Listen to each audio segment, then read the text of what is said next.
香港人嘅平均壽命越嚟越長，年紀大健康就難免會冇咁好㗎啦。選擇入住護老院，又或者係請外傭幫手照顧，都係常見嘅做法。近年就有中介公司向海外同埋本地招聘護士同埋護理員，上門為長者提供1對1嘅護理服務。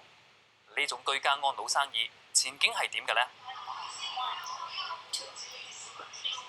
從印度嚟嘅 Anita 本身喺當地醫院度做護士，曾經去過英國做護理員。大半年前經中介公司介紹之下，嚟到香港呢一個家庭，做一位90幾歲患有腦退化症嘅長者嘅私人看護。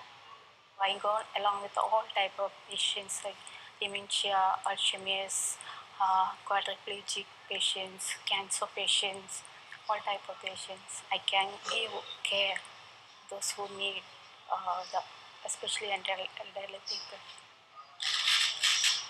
量血壓、探熱，每日詳細記錄老伯嘅身體情況。呢啲步驟對於 Anita 嚟講可謂駕輕就熟。而由於佢有豐富嘅臨床護理經驗，稍為察覺到老伯嘅身體有啲咩唔妥， Anita 都會向家人或者係醫生報告翻最新嘅情況。Sometimes I will say, Doctor, I think the sugar level is go down. Sometimes he will wake up with too much sweating. The all waist will be soaked. When I give the honey mixed water, then doctor advised to, yeah, that is good. 呢一間醫護中介公司總部設喺新加坡，開業3年，上年嚟香港開展業務，主要由印度同埋斯里蘭卡引入護士同埋護理員，為本港有需要嘅長者提供1對1嘅家居照顧服務。啱啱介紹過嘅 Anita 就係經佢哋轉介㗎。公司喺香港成立咗1年，已經接到大約50宗個案。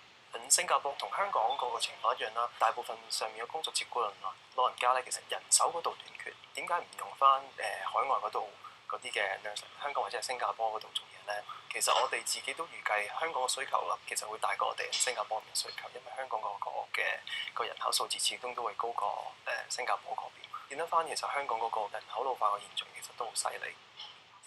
趙國棟話：海外護理員主要係透過外籍家庭傭工嘅工作簽證嚟香港，而根據法例規定，佢哋只能夠住喺僱主嘅屋企入邊，唔能夠外出工作，咁所以佢哋唔會搶本地護士或者係護理員嘅飯碗。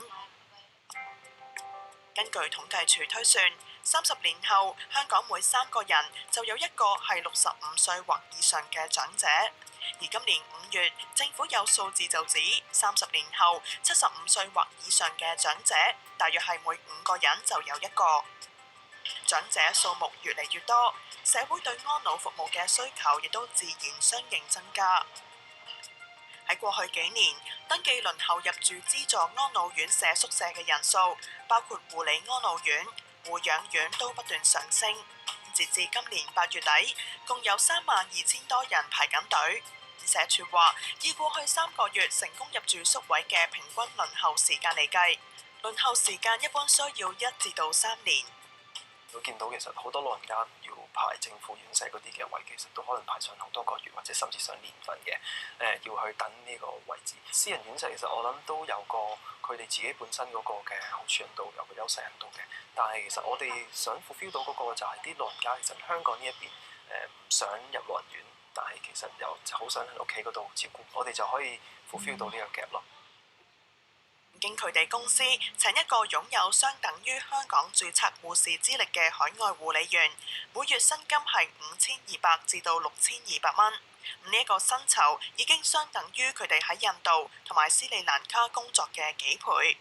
另外公司亦都需要收取14800蚊嘅一次性佣金。咁呢一個就基本上包晒所有成個流程。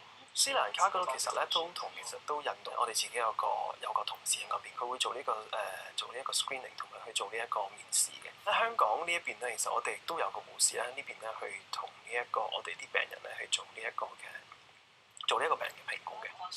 若果喺6個禮拜之後，僱主仍然覺得唔適合，中介公司會視乎情況決定係咪更換護理員同埋再收取費用。